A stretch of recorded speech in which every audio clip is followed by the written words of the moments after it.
ಚಿಂದಿ ಉಡಾಯಿಸೋ ಖಾರ ಬಣ್ಣ ರುಚಿಯನ್ನು ನೀಡುತ್ತದೆ. ಮೆಣಸಿನ ಪುಡಿ ಚಿಂದಿ ಉಡಾಯಿಸೋ ಖಾರ ಬಣ್ಣ ರುಚಿ. ಬಾಗಲಕೋಟೆಯಲ್ಲಿ ಹಂದಿಗಳಲ್ಲಿ ಕಾಣಿಸಿಕೊಂಡ ಆಫ್ರಿಕನ್ ಹಂದಿ ಜ್ವರ.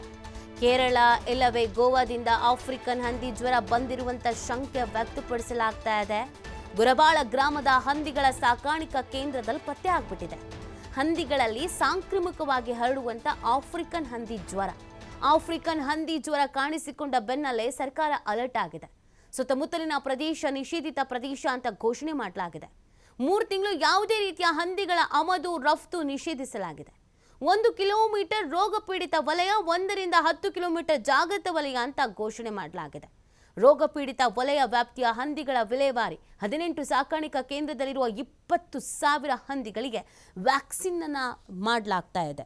ನೋಡಿ, ಕರೋನಾ ಅಂತ ಹೇಳ್ತಾ ಇದ್ವಿ. ಈಗ ನೋಡಿದ್ರೆ ಇದು ಯಾವುದೋ ಆಫ್ರಿಕನ್ ಹಂದಿ ಜ್ವರ ಅನ್ನೋದು ಕಾಣಿಸ್ಕೊಳ್ತಾ ಇದೆ. ಈ ಕಾರಣಕ್ಕಾಗಿ ಸಹಜವಾಗಿಯೇ ಆತಂಕ ಕೂಡ ಆಗ್ತಾ ಇರೋದು. ಹಾಗಾಗಿ ಸರ್ಕಾರ ಇದೀಗ ಎಚ್ಚೆತ್ಕೊಳ್ತಾ ಇದೆ. ಯಾವುದೇ ಕಾರಣಕ್ಕೂ ಸದ್ಯದ ಮಟ್ಟಿಗೆ ಈ ಆಮದು ರಫ್ತು ಇದ್ಯಾವುದೂ ಬೇಡ ಅಂತ ಹೇಳಲಾಗಿದೆ. ಆಫ್ರಿಕನ್ ಹಂದಿ ಜ್ವರ ASF ಅಂತ ಕರೀತಾರೆ. ಇದನ್ನು ಅತ್ಯಂತ ಸಾಂಕ್ರಾಮಿಕ ವೈರಲ್ ಅಂತಲೂ ಕೂಡ ಕರೆಯಲಾಗತ್ತೆ. ಇದು ತೀವ್ರ ಸ್ವರೂಪದಲ್ಲಿ ರೋಗ ಇರುತ್ತೆ ಅಂತೆ. ಸಾಮಾನ್ಯವಾಗಿ ಈ ವೈರಸ್ ಏನಾದರೂ ಅಟ್ಯಾಕ್ ಆಯಿತು ಅಂತ ಹೇಳಿದ್ರೆ ಡೆತ್ ಆಗುವಂಥ ಚಾನ್ಸಸ್ ಜಾಸ್ತಿ ಇರುತ್ತೆ ಅನ್ನೋದನ್ನು ಕೂಡ ಹೇಳಲಾಗ್ತಾ ಇದೆ. ಸೊ ಆಫ್ರಿಕನ್ ಹಂದಿ ಜ್ವರ ಇದು ಕೇರಳ ಅಥವಾ ಗೋವಾದಿಂದ ಬಂದಿರುವಂಥ ಸಾಧ್ಯತೆ ಇದೆ ಅನ್ನೋದನ್ನು ಕೂಡ ಹೇಳಲಾಗ್ತಾ ಇದೆ. ಇದಕ್ಕೆ ಸಂಬಂಧಪಟ್ಟಂತೆ ವರದಿಗಳನ್ನು ಈ ಹಿಂದೆನೇ ಅಮೇರಿಕಾ ರಿಲೀಸ್ ಮಾಡಿತ್ತು. ಅಂದರೆ ಇದರ ಎಫೆಕ್ಟಿವ್ ಯಾವ ರೀತಿ ಆಗಿರುತ್ತೆ, ಇದು ಎಷ್ಟು ಮಟ್ಟಿಗೆ ವೈರಲ್ ಆಗುತ್ತೆ, ಇದರಿಂದ ಡೆತ್ ರೇಟ್ಗಳಿಗೆ ಎಷ್ಟಿರುತ್ತೆ ಅನ್ನೋದನ್ನು ಕೂಡ ಸೂಚಿಸಿತ್ತು. ಇದೀಗ ನೋಡಿ, ನಮ್ಮ ಕರ್ನಾಟಕದಲ್ಲಿ ಈ ಕೇಸ್ ಕಾಣಿಸ್ಕೊಂಡಿರೋದು. ಹಂದಿ ಜ್ವರ ಪ್ರಕರಣ ಪತ್ತೆಯಾದಂಥ ಹಿನ್ನೆಲೆಯಲ್ಲಿ ಸರ್ಕಾರ ಫುಲ್ ಅಲರ್ಟ್ ಆಗಿದೆ.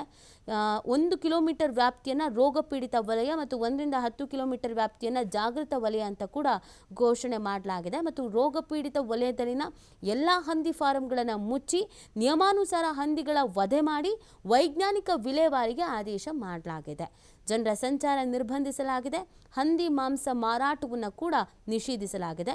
ಜಾಗೃತ ವಲಯ ಹಂದಿ ಸಾಕಾಣಿಕೆದಾರರು ಹೊಸ ಹಂದಿಗಳನ್ನು ತರಬಾರದು, ಹಂದಿಗಳಿಗೆ ಬೇಯಿಸಿದ ಆಹಾರವನ್ನು ನೀಡಬೇಕು, ಫಾರಂಗಳ ಪ್ರವೇಶ ದ್ವಾರದಲ್ಲಿ ಸೋಂಕು ನಿವಾರಕದೊಂದಿಗೆ ಕಾಲು ತೊಳೆಯುವ ವ್ಯವಸ್ಥೆಯನ್ನು ಮಾಡಬೇಕು ಅಂತ ಜಿಲ್ಲಾಧಿಕಾರಿಗಳು ಆಲ್ರೆಡಿ ಸೂಚನೆಯನ್ನು ಕೊಟ್ಟಿದ್ದಾರೆ. ಸೊ ಇದನ್ನೇ ಈಗ ವೈಜ್ಞಾನಿಕವಾಗಿ ದಫಾನ್ ಮಾಡಬೇಕು, ವಿಲೇವಾರಿ ಮಾಡಬೇಕು ಅನ್ನೋದನ್ನು ಕೂಡ ಹೇಳ್ತಾ ಇರೋದು. ಈಗ ಕರೋನಾದ ನಂತರ ರಾಜ್ಯಕ್ಕೆ ಆಫ್ರಿಕನ್ ಹಂದಿ ಜ್ವರ ಕಾಣಿಸ್ಕೊಂಡಿರೋದು ಸಹಜವಾಗಿಯೇ ಆತಂಕಕ್ಕೂ ಕೂಡ ಕಾರಣವಾಗ್ತಾ ಇದೆ.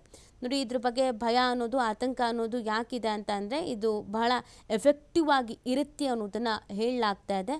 ಆ ಕಾರಣಕ್ಕಾಗಿಯೇ ಇದು ಲಕ್ಷಣಗಳೆಲ್ಲ ಹೇಗಿರುತ್ತೆ ಅಂತ ಅಂದರೆ ರೋಗದ ತೀವ್ರತೆ ಹೆಚ್ಚಿರುತ್ತಂತೆ, ಹಂದಿಗಳು ಜ್ವರದಿಂದ ಬಳಲ್ತಂತೆ, ಕೆಲವು ದಿನಗಳವರೆಗೆ ಯಾವುದೇ ರೀತಿಯಾದಂಥ ಲಕ್ಷಣ ತೋರಿಸಲ್ವಂತೆ, ಆಮೇಲೆ ಕ್ರಮೇಣ ಜಾಸ್ತಿ ಖಿನ್ನತೆಗೆ ಒಳಗಾಗೋದು, ಈ ಥರದ್ದೆಲ್ಲ ಸಮಸ್ಯೆಗಳು ಆಗತ್ತಂತೆ. ರಕ್ತಸ್ರಾವ, ಹೊಟ್ಟೆ ನೋವು, ಈ ಥರ ಸಮಸ್ಯೆಗಳು ಕಾಣಿಸ್ಕೊಳ್ಳುತ್ತಂತೆ. ಆಫ್ರಿಕನ್ ಸ್ವೈನ್ ಫೀವರ್ ಅಥವಾ ಹಂದಿ ಇದು ಸ್ವೈನ್ ಫೀವರ್ ರೋಗ ಏನಿದೆ ನಮ್ಮ ಜಿಲ್ಲೆಗೆ ಪ್ರಥಮವಾಗಿ ಬಂದಿದೆ. ಈಗ ಆಲ್ರೆಡಿ ನಾವು ರಾಮನಗರ, ಬೆಂಗಳೂರು, ಚಿಕ್ಕಬಳ್ಳಾಪುರ ಅಲ್ಲಿ ನಾವು ಮತ್ತು ಇವನ್ ಬೀದರ್ನಲ್ಲಿ ಕೂಡ ಈ ರೋಗ ಕಾಣಿಸ್ಕೊಂಡಿತ್ತು.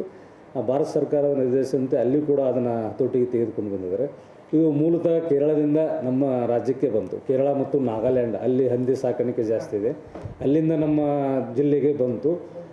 ಬಂದ ತಕ್ಷಣ ನಾವು ನಮ್ಮ ಜಿಲ್ಲೆಗೆ ಬಂದಕ್ಕೆ ನಾವು SOP ಪ್ರಕಾರ ನಮ್ಮ ಸರ್ಕಾರದ ಕಾರ್ಯದರ್ಶಿಯವರ ನೋಟಿಫಿಕೇಷನ್ ಅಧಿಸೂಚನೆಯ ಪ್ರಕಾರ ನಾವು ಅದರ ಎಲ್ಲ PPE ಕಿಟ್ಟನ್ನು ಧರಿಸಿಕೊಂಡು ಅದನ್ನು ರೋಗ ಹತೋಟಿ ತೆಗೆದುಕೊಳ್ಳಲು ಎಲ್ಲ ಕ್ರಮ ವಹಿಸಿದೆ ವೈಜ್ಞಾನಿಕ.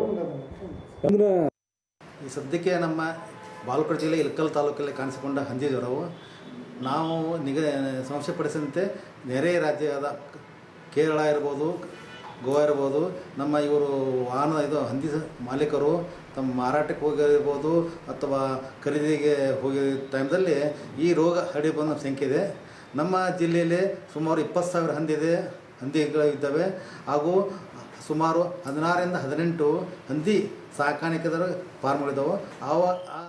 ಈ ಬಗ್ಗೆ ಮತ್ತಷ್ಟು ಮಾಹಿತಿಯನ್ನು ನೀಡ್ತಾರೆ ನಮ್ಮ ಪ್ರತಿನಿಧಿ ಗುರು ಹಿರೇಮಠ.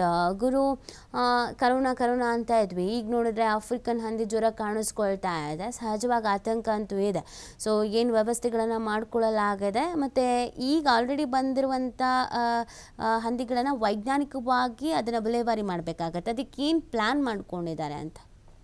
ನಿಜಕ್ಕೂ ನೀತಿ ಅಂದ್ರೆ ಒಂದ್ ಕಡೆ ಕರೋನಾ ಆತಂಕದಲ್ಲಿ ಜನರು ಭಯಭೀತರಾದ್ರೆ ಬಾಗಲಕೋಟೆ ಜಿಲ್ಲೆಯಲ್ಲಿ ಆಫ್ರಿಕನ್ ಹಂದಿ ಜ್ವರ ಪತ್ತೆಯಾಗಿರುವಂತದ್ದು. ಅಂದ್ರೆ ಆಫ್ರಿಕನ್ ಹಂದಿ ಕೇರಳ ಮತ್ತು ಗೋವಾದಿಂದ ಈ ಬಾಗಲಕೋಟೆ ಜಿಲ್ಲೆಗೆ ಈಗ ಒಕ್ಕರಿಸಿರುವಂತದ್ದು. ನಿಜಕ್ಕೂ ಅಂತಂದ್ರೆ ಈ ರೀತಿಯಾಗಿ ಏನು ಆಫ್ರಿಕನ್ ಹಂದಿ ಜ್ವರ ಏನಿದೆ ಇದು ಯಾವುದೇ ರೀತಿಯಾಗಿ ಜನರಿಗೆ ಎಫೆಕ್ಟ್ ಇಲ್ಲ ಅನ್ನೋದು ಈಗಾಗಲೇ ಸ್ಪಷ್ಟವಾಗಿ ಪಶು ವೈದ್ಯಾಧಿಕಾರಿ ನಿರ್ದೇಶಕರು ಕೂಡ ಆದೇಶ ಮಾಡಿರುವಂತದ್ದು. ನಿಜಕ್ಕೂ ಅಂದ್ರೆ 1 ಕಿಲೋಮೀಟರ್ ವ್ಯಾಪ್ತಿಯಲ್ಲಿ ಯಾವುದೇ ರೀತಿಯಾಗಿ ಅಲ್ಲಿಯ ಹಂದಿಯ ಒಂದು ಏನು ಆತಂಕ ಇದೆ ಅಲ್ಲಿ ಮುಂಜಾಗ್ರತಾ ಕ್ರಮವನ್ನ ಯಾರು ಕೂಡ ಮಾಡಬಾರ್ದು ಅನ್ನೋ ನಿಟ್ಟಿನಲ್ಲಿ ಈಗಾಗಲೇ ಹೇಳಿರುವಂತದ್ದು. ಬಾಗಲಕೋಟೆ ಜಿಲ್ಲೆಯಲ್ಲಿ ಸುಮಾರು 18ಕ್ಕೂ ಫಾರ್ಮ್ ಹೌಸ್ಗಳು ಇರುವಂತದ್ದು. ಅಂದ್ರೆ 18 ಫಾರ್ಮ್ ಹೌಸ್ ನಲ್ಲಿ 20,000ಕ್ಕೂ ಅಧಿಕ ಹಂದಿ ಈಗಾಗಲೇ ಸಾಕಾಣಿಕೆಯನ್ನ ಮಾಡ್ತಿರುವಂತದ್ದು.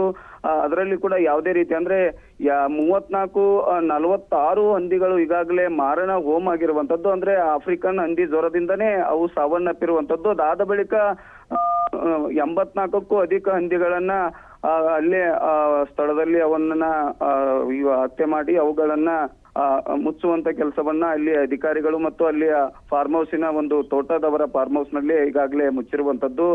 ಅಲ್ಲಿ ಮಾರಣ ಹೋಮ ಮಾಡಿ ಅಲ್ಲಿ ಯಾವುದೇ ರೀತಿಯಾಗಿ ಮುಂಜಾಗ್ರತಾ ಕ್ರಮವನ್ನ ತೆಗೆದುಕೊಳ್ಬೇಕು ಆ ನಿಟ್ಟಿನಲ್ಲಿ ಎಲ್ಲ ವ್ಯವಸ್ಥಿತವಾಗಿ ಈಗಾಗಲೇ ಮಾಡಿರುವಂತದ್ದು. ಅಂದ್ರೆ ಸುಮಾರು 22ಕ್ಕೆ ಅಂದ್ರೆ ಮೇ 22ಕ್ಕೆ ಹಂದಿ ಆಫ್ರಿಕನ್ ಜ್ವರ ಇರೋದು ದೃಢವಾಗಿರುತ್ತೆ. ದೃಢವಾದ ಬೆನ್ನಲ್ಲೇ ಸರ್ಕಾರ ಕಾರ್ಯದರ್ಶಿಗಳ ಅಧಿಸೂಚನೆ ಪ್ರಕಾರ ಬಾಗಲಕೋಟೆ ಜಿಲ್ಲೆಯ ಪೆರಾಮೆಂಟ್ ಟೀಮ್ ಕಾರ್ಯಾಚರಣೆ ಫುಲ್ ಅಲರ್ಟ್ ಅನ್ನ ಕೂಡ ವ್ಯವಸ್ಥೆ ಮಾಡಿರುವಂತದ್ದು. ಸದ್ಯ 1 ಕಿಲೋಮೀಟರ್ ರೋಗ ಪೀಡಿತ ವಲಯ ಎಂದು ಈಗಾಗಲೇ ಅಲ್ಲಿ ಸುತ್ತೋಲೆಯನ್ನ ಮಾಡಿ ಅಲ್ಲಿ ಯಾವುದೇ ರೀತಿಯಾಗಿ ಹಂದಿ ಜ್ವರದ ಸಂಬಂಧಪಟ್ಟಂತೆ ಅಂದ್ರೆ ಒಂದರಿಂದ ಈ ರೀತಿ ಅಂದ್ರೆ ಗೋವಾ ಮತ್ತು ಆಫ್ರಿಕನ್ ಮೂಲಕವಾಗಿ ಜ್ವರ ಈ ಭಾಗಕ್ಕೆ ಬಂದಿರೋದ್ರಿಂದ ಇನ್ನು 18 ಫಾರ್ಮ್ ಹೌಸ್ ಅಂದ್ರೆ ಇನ್ನು 17 ಫಾರ್ಮ್ ಹೌಸ್ ಇರೋದ್ರಿಂದ 20ಕ್ಕೂ ಅಂದ್ರೆ 19,000ಕ್ಕೂ ಅಧಿಕ ಇನ್ನು ಹಂದಿಗಳು ಸಾಕಾಣಿಕೆಯನ್ನ ಮಾಡುವಂತ ಕೇಂದ್ರ ಬಾಗಲಕೋಟೆ ಜಿಲ್ಲೆ ಇಲಕಲ್ ನಗರದ ಗೋರ್ಬಾಳ್ ಗ್ರಾಮದಲ್ಲಿ ಐತಿ. ಅಂದ್ರೆ ಬಾಗಲಕೋಟೆ ಜಿಲ್ಲೆ ಇಲಕಲ್ನಲ್ಲಿ ಸಾಕಷ್ಟು ಹಂದಿ ಜ್ವರದ ಹಂದಿ ಸಾಕಾಣಿಕೆಯನ್ನ ಮಾಡ್ತಾರೆ. ಈ ರೋಗದಿಂದ ಆ ರೋಗಕ್ಕೆ ಮತ್ತೆ ಆ ಹಂದಿಗಳಿಗೆ ತಟ್ಟತ್ತೆ ಅನ್ನೋ ಒಂದು ಮುಂಜಾಗ್ರತಾ ಕ್ರಮವಾಗಿ ಈಗಾಗಲೇ